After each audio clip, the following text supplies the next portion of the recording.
Étudiant en sciences sociales, Malik bascule dans le banditisme. La pauvreté, le chômage et la pression familiale ont fini d'avoir raison sur sa détermination et ses ambitions. Malik commence à ressentir les premières fissures dans son parcours. Les frais de scolarité deviennent une charge insurmontable. Chaque mois, sa mère lutte pour réunir l'argent nécessaire, tandis que son père, malade et sans emploi, est impuissant. À l'université, Malik devient de plus en plus isolé. Certains camarades, issus de familles aisées, le regardent avec condescendance, ce qui alimente un sentiment d'infériorité. Ses résultats scolaires, autrefois excellents, déclinent. Fatigué par les longues journées sans repas complet et la nécessité de jongler entre petits boulots précaires et études, il perd peu à peu sa motivation. À la maison, la tension est palpable. Ses parents lui rappellent constamment qu'il est leur seul espoir. Comparé à d'autres jeunes du quartier qui ont réussi à trouver des solutions rapides, il ressent une immense pression. Malik commence à sombrer dans un profond désespoir. Un jour, Malik croise Karim, un ancien camarade du quartier, connu pour sa réussite soudaine et mystérieuse. Karim, vêtu de vêtements de marque, semble prospérer malgré les difficultés économiques qui frappent leur communauté. Intrigué, Malik engage la conversation. Karim se montre amical et lui parle de bonnes affaires qui permettent de gagner rapidement de l'argent. Au début, Malik hésite. Ses valeurs, nourries par son éducation et ses aspirations, le freinent. Cependant, la pression monte à la maison. Les factures s'accumulent et la menace d'expulsion devient imminente. Sa mère, abattue, ne peut plus cacher ses larmes et son père, malade, reste impuissant. Désespéré et à court de solutions, Malik recontacte Karim. Karim l'introduit dans un petit groupe de jeunes qui vivent de vol et d'agression.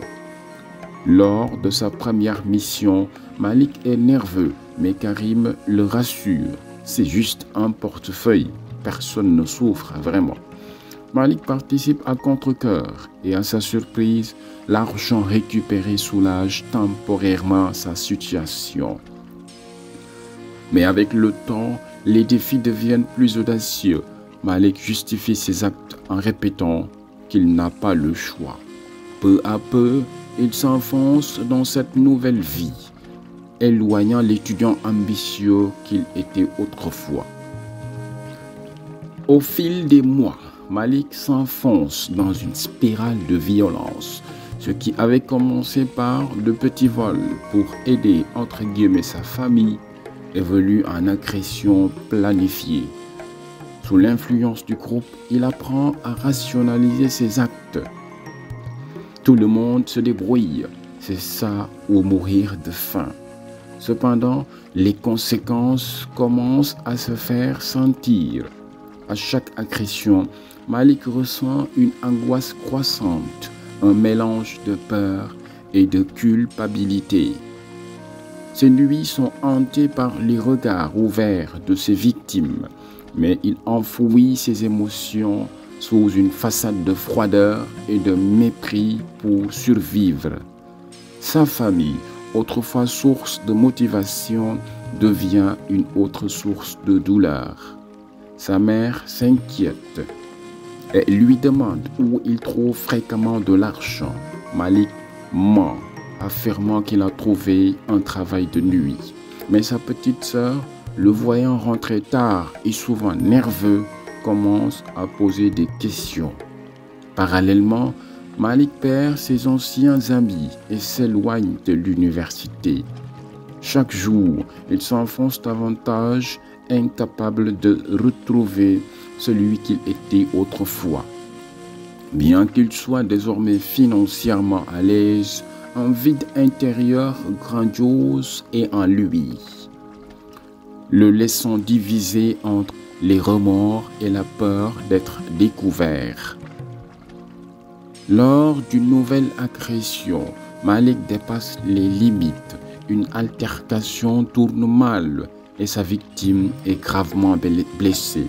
Sous le choc, il fuit la scène, le cœur lourd. Cet événement devient un tournant pour lui. Il ne peut plus ignorer le poids de ses actes. De retour chez lui, Malik se confronte à son reflet dans le miroir. Il se voit non comme un héros sauvant sa famille, mais comme un agresseur brisant des vies. Cette nuit-là, il décide de changer, mais quitter le groupe s'avère risqué. Karim le prévient. On ne sort pas aussi facilement. Malik cherche refuge dans une petite ONG locale, offrant une seconde chance aux jeunes délinquants. Il commence un parcours difficile de réinsertion, tout en étant hanté par ses actions passées. Chaque jour est une lutte entre sa culpabilité et son désir de rédemption, mais il avance lentement.